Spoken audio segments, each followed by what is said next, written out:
நாட்கள் என்று அவை முடிந்து விட்டன. 2025 சுயமரியாதை இயக்கத்தின் நூற்றாண்டாயிற்றே. இந்த நூற்றாண்டும் ஒரு சில நிகழ்ச்சிகளோடு முடிந்து விடுமோ என்று நான் கருதி கொண்டிருந்தேன்.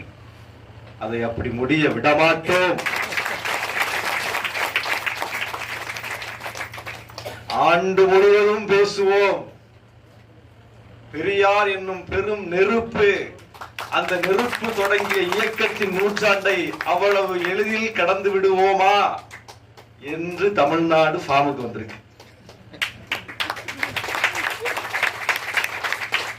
ஒரு தலைவனுக்கு இதை விட என்ன சிறப்பு இருக்க முடியும்? ஒரு இயக்கத்திற்கு இதை விட என்ன சிறப்பு சேர முடியும்? பெரியாரின் உழைப்பு, பெரியாரின் சிந்தனை, பெரியாரின் இயக்கம் அனைத்தும் மக்களுக்கானது. அவருடைய நோக்கத்தில் பிழையில்லை என்பதனால்தான் வரலாறு மிக சரியாக அந்த புள்ளிக்கு வந்து நிற்கிறது.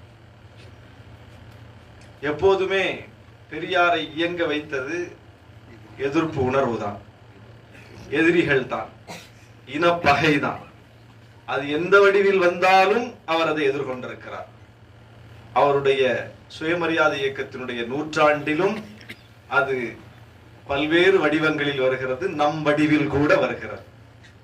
அதையும் எதிர்கொள்ளக்கூடிய ஒரு நூற்றாண்டாக இந்த நூற்றாண்டு நமக்கு வாய்த்திருக்கிறது என்பது நமக்கு மகிழ்ச்சி அளிக்கிறது, ஆறுதல் அளிக்கிறது.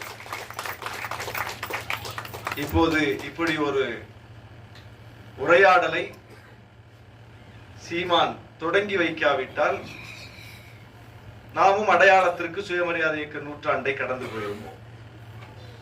இப்படி யூடியூபர்ஸ், இந்த அரண்சை, பேரலை, ட்ரைப்ஸ் எல்லோரும் இணைந்து இப்படி ஒரு கருத்தரங்கை நடத்தி இருப்பீர்களா? நாம் எல்லாம் இப்படி சந்தித்து அரங்கு பொங்கி வழியக்கூடிய அளவுக்கு ஒரு நிகழ்ச்சியை நடத்தி இருப்போமா? 2 நாட்களுக்கு முன்னால் தி டிபேட் தினேஷ் ஒருங்கிணைப்பில் மிக சிறப்பான ஒரு கலந்துரையாடல், நம்முடைய ஜென்ராம் அவர்கள் எல்லாம் வந்திருந்தார். அது இப்போது பற்றி பரவி கொண்டிருக்கிறது.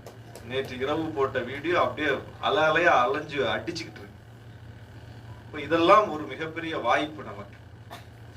அரசுக்கு மீண்டும் மீண்டும் நான் சொல்லிக் கொள்கிறேன், சொல்லக்கூடிய இடத்தில் இருப்பதனால் நான் சொல்லுகிறேன். சட்டமன்றத்திலேயே நான் சொல்லிவிட்டு தான் வந்தேன். கடந்த வாரம் மாண்புமிகு முதலமைச்சர் அவர்களிடம் சொல்லி இருக்கிறேன்.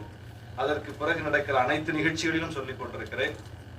சமூக நீதி நாள் என்று பெரியார் பிறந்த நாளை தமிழ்நாடு அரசு அதிகாரப்பூர்வமாக